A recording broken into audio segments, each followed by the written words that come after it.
The day I signed the papers to reclaim my family's old farm, I felt like I was touching a piece of my own soul that had been ripped away for years. But I didn't realize that the real nightmare would begin only after I'd moved in. The place had been in my family for over a century. Rolling hills, a red barn that leaned slightly with age, a pond that shimmered under the afternoon sun, and the same oak tree my grandfather had carved his initials into. But as I drove my truck down the old dirt road, the area looked strangely different. Where once there were pastures and cornfields, there now stood rows of near-identical suburban homes, white fences, and freshly paved roads leading to cul-de-sacs. A massive, gaudy sign caught my attention at the crossroads just before the farm's entrance. "Welcome to Cedar Ridge Estates, a proud HOA community." I frowned, slowing the truck. My family's property was well beyond where Cedar Ridge had been built, outside its borders according to the original maps I'd checked at the county office. Yet the sign stood like a marker claiming everything in sight. When I reached the farmhouse gate, I noticed a white SUV idling nearby. A middle-aged woman wearing oversized sunglasses stepped out, clipboard in hand, and smiled a little too tightly.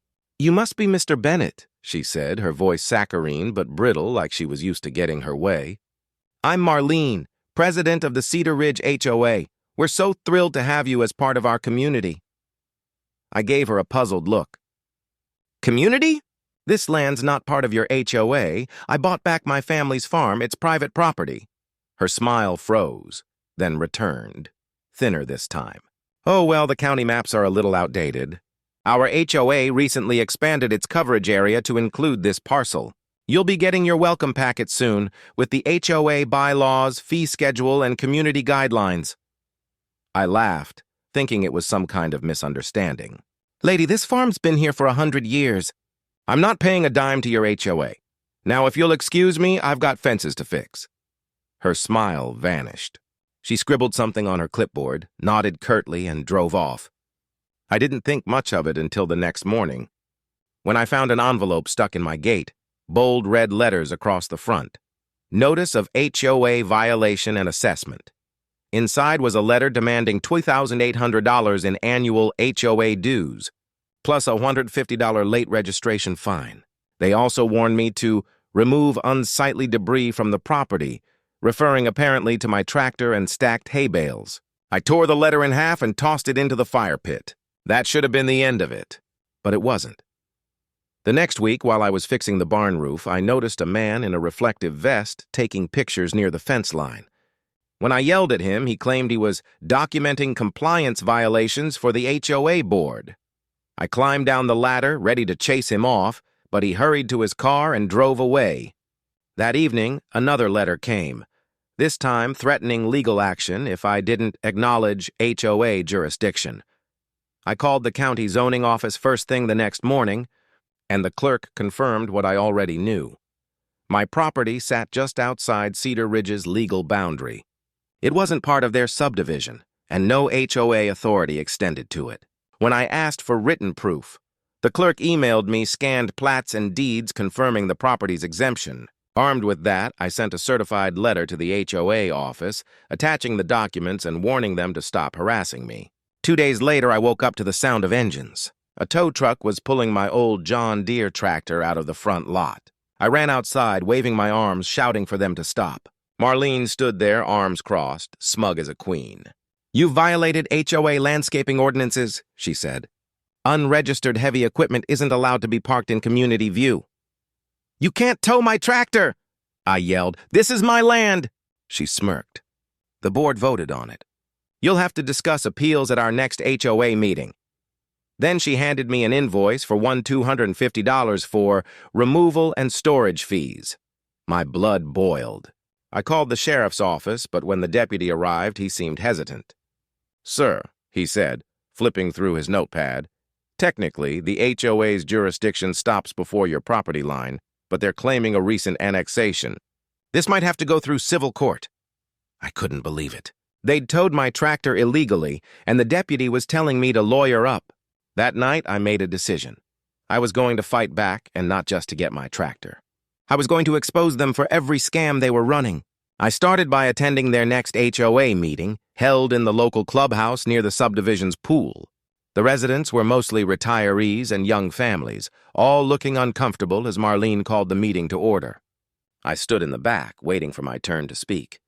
When she finally acknowledged me, I held up a folder thick with county records. "This," I said, "proves my farm isn't part of your HOA. You've got no authority here. You towed my tractor, trespassed on private property, and issued fraudulent fines. Either return what's mine or I'll file charges." The room went silent. Marlene's expression hardened. "Mr. Bennett," she said coldly, "your tone is inappropriate. If you disrupt our proceedings again, I'll have security remove you." I couldn't believe her arrogance. I slapped the folder onto the table in front of her. "Read it." "You're breaking the law." She refused to even glance at it. "Meeting adjourned," she said, gaveling the table. Residents started whispering among themselves. A man in the front row leaned over and muttered, "You're wasting your time, buddy. She runs this place like a dictatorship." After that meeting, I started digging deeper. Public records showed that Cedar Ridge HOA had indeed tried to expand its jurisdiction months ago, but their petition had been rejected by the county. They'd simply started enforcing the new boundaries anyway, targeting nearby properties that weren't under their control. Some owners had paid the fees out of fear or confusion. Others had moved away. My farm was just their latest target. I contacted a local reporter named Sarah Klein who covered property disputes. She was sharp and didn't mince words. When I told her what had happened, she immediately sensed a story. "They're extorting homeowners outside their legal zone," she said. "That's criminal fraud." We agreed to meet at the farm the next day so she could see the evidence firsthand. But when she arrived, something else had already happened. My barn doors had been padlocked shut, and a bright orange "Stop Work Order" sign was nailed across them, with the HOA logo at the top. Sarah photographed everything, shaking her head. "They're not even subtle," she said. "We'll blow this open." The next week, her article went live online. HOA overreach. Local farm owner harassed by neighborhood association outside jurisdiction. It went viral locally, sparking outrage among residents and county officials alike. Marlene called me that evening, her voice no longer sweet. "You've made a mistake, Mr. Bennett," she hissed. "You think bad press scares us?" "You'll regret this." I hung up without a word. The following morning, I found tire marks cutting across my pasture and the fence near the pond broken. Someone had driven through deliberately. That night, my power went out for hours. Later, I discovered the meter had been tampered with. I called the sheriff again, and this time, the deputy assigned to my case wasn't as hesitant. "We've been getting multiple complaints about Cedar Ridge," he said. "Looks like they've been crossing lines, literally. Keep documenting everything. We'll get them." I installed cameras around the property, set up floodlights, and made sure every incident was recorded. Within days, I caught footage of HOA contractors trespassing at night, taking photos and leaving notices. Sarah got hold of the footage and passed it to her editor, who sent it to the county attorney's office. An investigation was opened quietly. Weeks passed, and I thought maybe things would calm down, but they didn't. Instead, Marlene doubled down. She sent another letter demanding $35,000 in unpaid fees and penalties, threatening foreclosure on my non-compliant parcel. I laughed out loud reading it. "Foreclose my farm? You don't even own a square inch of it." I drove to the county courthouse the next morning and filed a formal complaint for harassment and property damage. Meanwhile, Sarah's follow-up article revealed that Marlene and several board members were funneling HOA funds into private accounts under the guise of legal defense. The comments section exploded with rage. Homeowners started showing up at meetings, demanding answers. Someone even started a petition to dissolve the HOA altogether. Then came the final straw. One afternoon, while I was out in the fields repairing irrigation lines, I heard shouting from the front gate. A group of HOA enforcers, 4 men with matching shirts, were unloading orange cones and signs that said, "Private community, no trespassing." They were trying to block off the only access road to my farm. I ran over furious. "Get those out of here!" I yelled. "This is a county road!" One of them smirked. "Not anymore. HOA's maintaining it now." I grabbed my phone and started recording. "Keep going," I said. "Say that again for the camera." They froze, realizing what I was doing. Sarah arrived just in time, having come by to drop off documents. She filmed everything too. The footage showed the workers threatening me, blocking public access, and admitting they'd been ordered by Marlene to restrict entry. By evening, that video had hit every local news channel. The county commissioner himself called me to apologize and assured me that an emergency injunction was being filed against the HOA. Within 48 hours, a sheriff's team rolled into Cedar Ridge with legal notices, seizing HOA records and freezing their bank accounts. Marlene was arrested for fraud, trespassing, and embezzlement. When I saw her being escorted out in handcuffs, I felt a mix of satisfaction and disbelief. It had taken months of stress, but justice was finally catching up. The next day, the same neighbors who once avoided me drove by my gate, honking, waving, shouting thanks. The county officially confirmed that my property, and several others, had never been under HOA control. All the illegal fines were nullified. They even forced the HOA to pay restitution for damages, including my tractor. The tow yard returned it, freshly cleaned, like a symbol of victory. Standing on my porch that evening, watching the sun set over my fields, I realized something powerful. This land, my family's legacy, had survived 100 years of droughts, storms, and wars. It sure as hell wasn't going to bow to an HOA. But deep down, I knew the story wasn't over. Because as I checked my mailbox one last time that night, there was another envelope, no return address, just a single note inside. You may have won this time, but Cedar Ridge always rebuilds. And just like that, I knew the fight for my land had only begun. For a few peaceful weeks after Marlene's arrest, the farm finally breathed again. The constant hum of stress that had settled over my days seemed to fade into the chirping of crickets and the wind rustling through the corn. I rebuilt my fences, repainted the barn, and began restoring the orchard that my grandfather had planted long before I was born. Neighbors who had once been afraid to even wave at me were now stopping by with pies, tools, and thank yous for standing up to that woman. It felt like things were finally returning to normal, but I should have known better. Power, when stolen, never dies quietly. One morning, about a month after the county shut down Cedar Ridge HOA's operations, I noticed new SUVs parked near the subdivision entrance. Men in suits were unloading boxes and clipboards, and a new banner hung across the gate. Cedar Ridge Community Restoration Task Force, sponsored by Silverleaf Property Management. The words sent a chill through me. I did some digging and learned that Silverleaf was a private property management firm notorious across several states for resurrecting dissolved HOAs under new management. They'd swoop in, convince homeowners they were there to help, and within months, re-establish full control under a new name. Their strategy? Change the paperwork, rename the board, and start sending out community improvement assessments. It was like watching a snake shed its skin just to strike again. A few days later, I found a new letter in my mailbox, this time bearing Silverleaf's letterhead.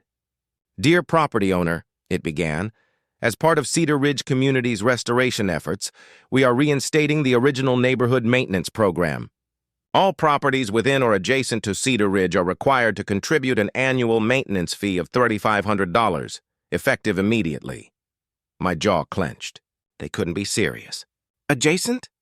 That word was their loophole. They couldn't legally include me, so they invented a new term to justify charging nearby landowners. The letter went on to say that failure to comply would result in access restrictions to shared infrastructure, which made me laugh out loud. What infrastructure? My land wasn't connected to their water, sewer, or road systems. It was all bluff, or at least I thought it was. That night, a neighbor named Greg knocked on my door. He was one of the homeowners from Cedar Ridge, and his expression was anxious. Bennett, he said quietly, you might want to see this. He showed me a group chat on his phone. The new HOA board was already planning to repave the county road leading to my farm, claiming it as community property, and they were going to install a private gate for safety. My stomach dropped. That was the only route in or out of my property.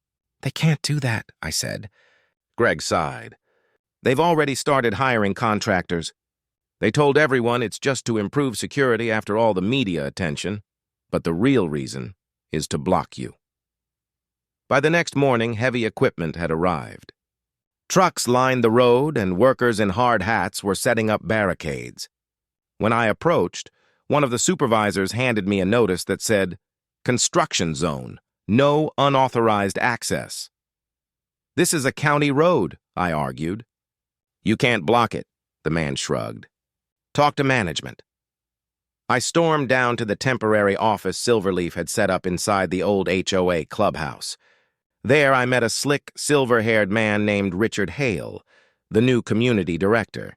He greeted me with a smile so rehearsed it could have been printed on a brochure. "Mr. Bennett," he said smoothly, "pleasure to meet you. I understand there's been some friction between you and the former administration. We're here to bring order back." "Order?" I snapped. "You're blocking the only road to my property. That's illegal." He leaned back, still smiling. "We're making improvements. Once completed, we'll issue access passes to all approved community members. Of course, those within the shared maintenance zone will receive theirs automatically." I stared at him. "You're holding my land hostage to force me to pay." He didn't deny it. "We're simply ensuring equity. Everyone benefits from the upkeep, so everyone contributes." "The county already maintains that road," I shot back. "You're interfering with public infrastructure." He folded his hands. "Then I suggest you take it up with the county. Until they tell us otherwise, we're moving forward." I left before my anger got the better of me. As soon as I got home, I called the same county official who had handled the original investigation. But this time his tone was guarded. "Mr. Bennett, we're aware of Silverleaf's activities," he said. "They filed paperwork claiming to be a community partnership, not an HOA. It's a gray area legally, and they've got powerful lawyers. We're reviewing it, but it might take time. Time I didn't have. The next morning, I woke up to find the road completely blocked by a metal gate, freshly welded, padlocked, and bearing a shiny Silverleaf logo. I couldn't even get my truck out. I had to hike half a mile through the woods to reach the next main road. That's when I called Sarah again. She was furious when I told her what happened. "They're retaliating," she said. "I'll bring the news crew." Within hours, she and her cameraman arrived, filming the gate and interviewing me on camera.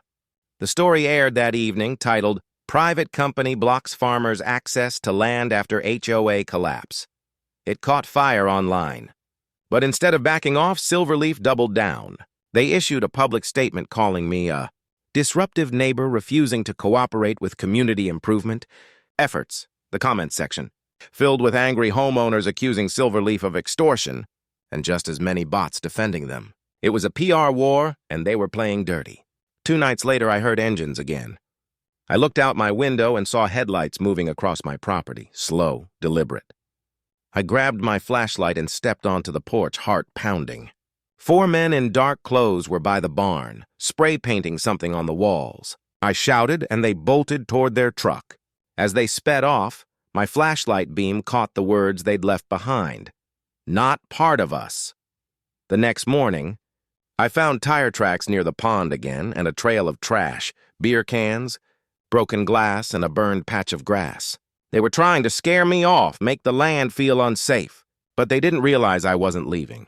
Not again. My grandparents had worked this soil through dust storms and bank seizures. No corporate parasite was going to drive me away. I went to the sheriff's office and filed another report, handing over the video footage from my cameras.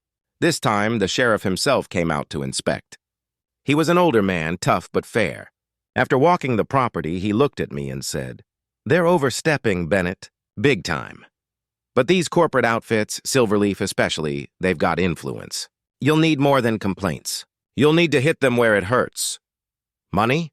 I asked. "Exactly," he said. "They're laundering funds through those maintenance fees. Find proof and they'll crumble." That night, I called Sarah again. Together, we started digging into Silverleaf's operations. What we found was worse than I imagined. Silverleaf wasn't just managing Cedar Ridge. They were connected to dozens of HOAs across the state, many of which had filed bankruptcy under suspicious circumstances. In every case, homeowners lost property or were forced to pay massive reconstruction fees. It was a racket disguised as neighborhood management. The deeper we dug, the more dangerous it became. A week later, Sarah's editor received an anonymous threat telling her to "Drop the story or face consequences." Then someone slashed my truck tires and left a note on the windshield. "Pay the fee or leave." I reinforced my gates, added motion lights, and began sleeping with one ear open. But I also made copies of every document and handed them to a lawyer named Dylan Shaw, who specialized in property law and corruption cases. Dylan was young but fearless. "They've made a big mistake," he said after reviewing the files. "They used your land as collateral in one of their filings." "What?" I asked. "That's impossible." He nodded grimly. "They claimed your farm as part of their jurisdiction when applying for county development grants.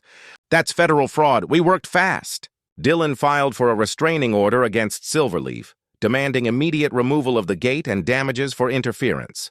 The case made headlines within a day. The county commissioners couldn't ignore it anymore. They launched a full-scale audit into Silverleaf's operations. But the retaliation came swift and brutal. One evening, I returned home to find my barn engulfed in flames. I sprinted toward it, but the heat forced me back. I grabbed the hose, but it was useless against the inferno. By the time the fire department arrived, the barn was gone. The firefighters found traces of accelerant, arson. I knew exactly who had done it. Sarah arrived that night, filming the smoking ruins for her next report. My voice trembled as I spoke into the camera. "They think they can burn me out. But this land isn't for sale, and neither am I." The footage aired the next morning and ignited a storm. People across the state started donating to help rebuild the barn. Volunteers arrived at my gate, offering lumber, tools, and even livestock feed. But amid that wave of kindness, the Silverleaf executives were scrambling. The county's investigation had already uncovered falsified grant applications, money laundering through fake maintenance contracts, and undeclared income streams. The sheriff served them with search warrants, and within days, agents raided the Silverleaf office at Cedar Ridge. Richard Hale was arrested on multiple charges, including fraud, racketeering, and conspiracy to commit arson. The evidence from my case had become the cornerstone of a statewide probe. When I saw the news broadcast showing Hale being led away in handcuffs, I felt a mixture of vindication and grief. I'd lost the barn, but I'd won something far greater: proof that justice could still cut through corruption. The county immediately dismantled the illegal gate and repaved the road, marking it as public property again. The new commissioner even came to my farm personally to apologize and hand me a certified declaration reaffirming my land's independence from any HOA, present or future. But as the dust settled, something strange began to happen. Late one night, while reviewing footage from my security cameras, I noticed headlights again, this time stopping at the end of the road. A dark SUV lingered for several minutes before turning back. The next day, I found fresh tire prints and a business card pinned to my fence post. It read, "Silverleaf Holdings, National Division." On the back, a handwritten note said, "We protect what's ours." My blood ran cold. It wasn't over, not yet. For a few days after the county's takedown of Silverleaf, it felt like life on the farm was finally mine again, free and unclaimed. But that false peace lasted less than a week before I realized that the monster I'd been fighting hadn't died. It had only changed faces. The Silverleaf sign was gone from the Cedar Ridge entrance, replaced overnight by a sleek black one that read Greenway Residential Cooperative, a Silverleaf Holdings subsidiary. The name was different, but the company was the same, and their trucks were already moving in before dawn, carrying stacks of files, equipment, and freshly printed banners. The entire subdivision looked like a crime scene being rebranded. I drove into town and pulled every public record I could find, and sure enough, the corporation had refiled under a new entity name, different directors on paper, but the same legal counsel and investors in the fine print. They weren't just coming back. They were reasserting control in a more calculated, legally fortified way. The following morning, I woke up to hammering sounds near the road. A crew was installing tall wooden posts along the shoulder, stretching from the subdivision entrance right up to my boundary line. When I asked what they were doing, one of the workers said, "Greenway's putting up perimeter lighting. New safety initiative." I pointed at the corner stake marking my boundary. "That's my land," I said sharply. "Move those posts back or I'll call the sheriff." He shrugged like he'd heard it before. "Talk to the co-op board." I called the sheriff again, but the deputy who showed up seemed hesitant this time. "Technically, they've applied for an easement request," he said, scratching his neck. "It's pending approval. Until it's denied, we can't force them to stop construction." "They're building on my property," I barked. He sighed. "I'll make a note of it, but legally it's a gray zone." I couldn't believe how quickly they'd found another loophole. The next few days brought more of the same: surveyors, new community service trucks, and workers claiming to upgrade utilities. One morning, I found that my mailbox had been replaced with a Greenway-branded one, neatly bolted into the ground right beside my fence. Inside was a thick packet labeled Community Integration Agreement. I didn't even open it. I tore the whole thing out of the ground, threw it in the bed of my truck, and drove straight to the county planning office. But by the time I arrived, it was already crowded, with residents of Cedar Ridge clutching similar letters. One woman was crying, saying she'd just received a foreclosure warning for unpaid co-op dues, even though she'd been told the HOA had been dissolved. The county clerk looked exhausted, flipping through papers as she tried to calm everyone down. "Greenway isn't a traditional HOA," she explained. "They've registered as a residential improvement cooperative, which gives them separate governance rights under state law. It's complicated." Complicated was one word for it. Legalized theft was another. I left that office more determined than ever. That night, I sat at my kitchen table surrounded by papers, maps, and deeds, trying to find a way out. That's when Dylan, my lawyer, called. His voice was low, urgent. "Bennett, we've got a problem," he said. The judge reviewing Silverleaf's fraud case was just reassigned. The new one has ties to Greenway's parent company, and they're trying to dismiss half the charges on technicalities. "So they're buying time," I muttered. "Or worse," Dylan replied. "They're cleaning house before the feds step in. You need to be careful. They don't want you testifying again." I wanted to laugh at how absurd it sounded, but deep down, I knew he was right. These people weren't just greedy, they were dangerous. I'd already seen how far they'd go to protect their schemes. That night, I double-checked my cameras, locked the gates, and set my rifle by the door. Around midnight, I was jolted awake by a low rumble, the sound of engines again, too close. I ran to the window and saw 2 trucks idling at the edge of the field. Then headlights flashed 3 times and one truck backed up to the fence. Before I could react, I heard a metallic clang, the sound of chains tightening. They were trying to pull down my fence. I bolted outside, yelling, and fired a warning shot into the air. The trucks peeled out instantly, mud flying from their tires, taillights vanishing down the road. The next morning, I found the fence post ripped halfway from the ground and fresh boot prints all along the property line.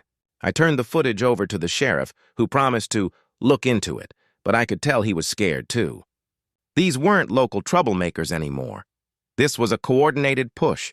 A week later, I received a certified letter from Greenway's legal department. It was written in that sterile, lawyerly tone that hides venom behind politeness. They claimed that my non-compliance with cooperative, easement, and lighting regulations posed a liability risk and that Greenway intended to seek remediation through property reassignment if necessary. I called Dylan immediately. He cursed under his breath as he read it. "They're threatening to seize your property through eminent domain," he said. "But they're not the government," I yelled. "Private entities can't do that." "They can't legally," he said, "but they can pretend they can long enough to bankrupt you in court." My hands clenched into fists. "Then we make it public again." Sarah didn't hesitate. When she heard what Greenway was doing, she brought her team back out to the farm. We filmed the new posts, the letters, the threats, everything. Her next segment went viral across state lines this time. "Private corporation revives illegal HOA to seize family farm." The backlash was immediate. Calls flooded the county office and lawmakers started asking questions. But the bigger the spotlight, the more desperate Greenway became. Anonymous numbers started calling me late at night. Silence on the line or sometimes a voice whispering, "You should have sold when you had the chance."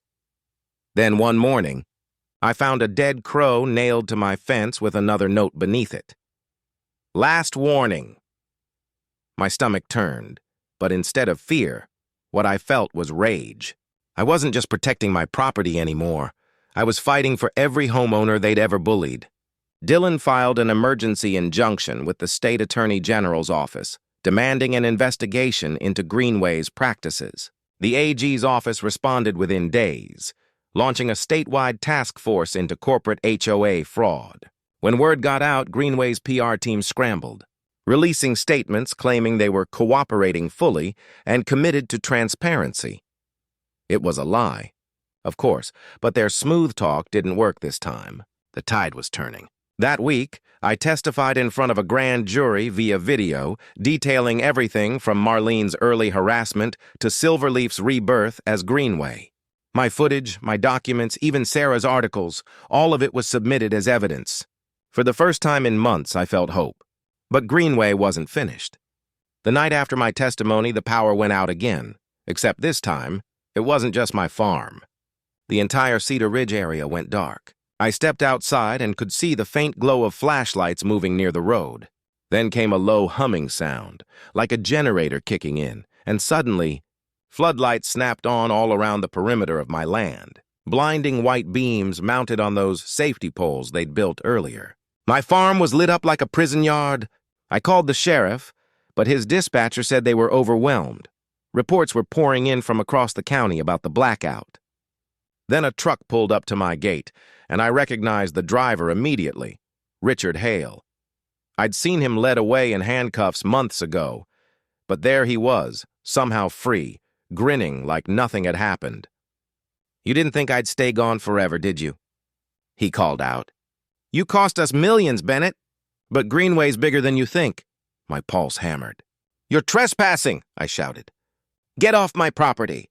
He laughed, stepping closer. "We own everything you see now. The land, the utilities, the contracts. You're standing in the past. We are the future." I reached for my phone to record, but before I could hit the button, he turned and walked back to his truck. "Enjoy the lights," he said, "because they're the last thing you'll see here." Then he drove off, the beams still glaring against the darkness. I didn't sleep that night. At dawn, I drove into town and went straight to the courthouse, demanding protection orders. Dylan was already there, waving new documents. "They're collapsing, Bennett," he said, excitement flashing in his eyes. The task force raided Greenway's state offices this morning. They found offshore accounts and fake subsidiaries linked to bribery and tax evasion. Hale's days are numbered. I almost couldn't believe it.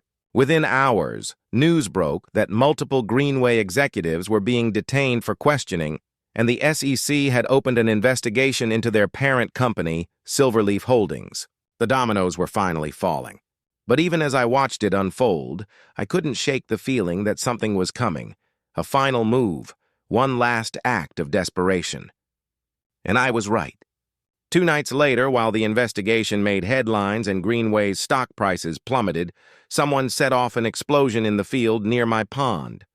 The blast shattered my windows and sent a fireball into the night sky. I ran out, half blinded by smoke, to find a crater where my irrigation pump used to be. The sheriff and fire crews swarmed the place, and the bomb squad confirmed it was deliberate, an industrial-grade explosive device planted under the pump. The news networks went wild. "Terrorism on family farm," the headlines read. But deep down, I knew exactly who was behind it. It wasn't terrorism. It was retribution. That explosion was meant to send a message.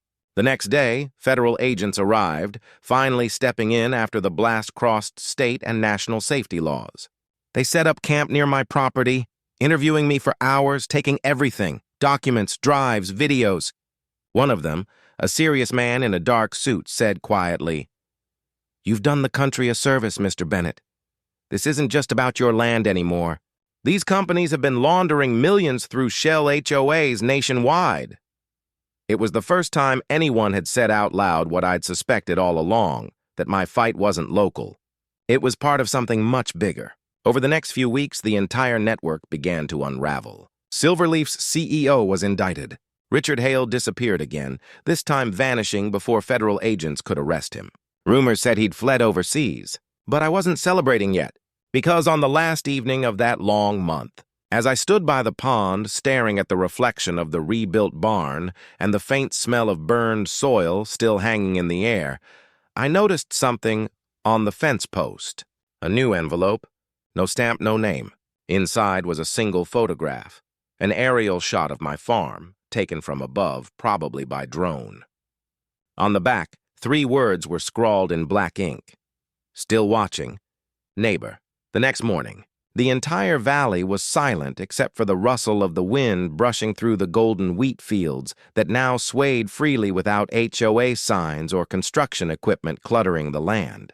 For the first time in years, my family's farm looked alive again, untouched and unclaimed by anyone but us. The news of our court victory had spread across 3 counties, and even the mayor called to congratulate me, saying that my case was being used as an example in property rights seminars.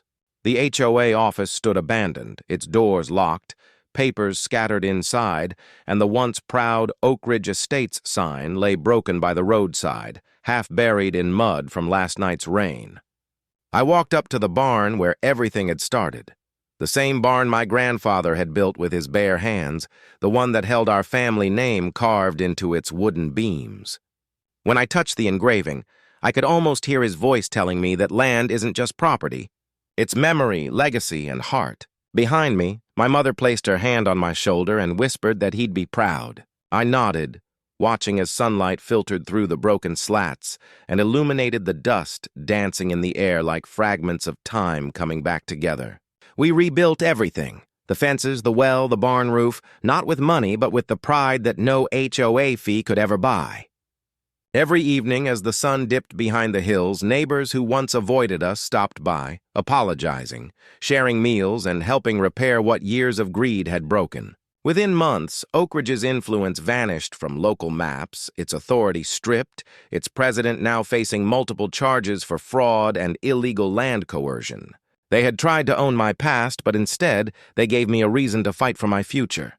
Standing at the edge of the property, I took one last look at the distant, private HOA property sign someone had nailed to the wrong side of the fence.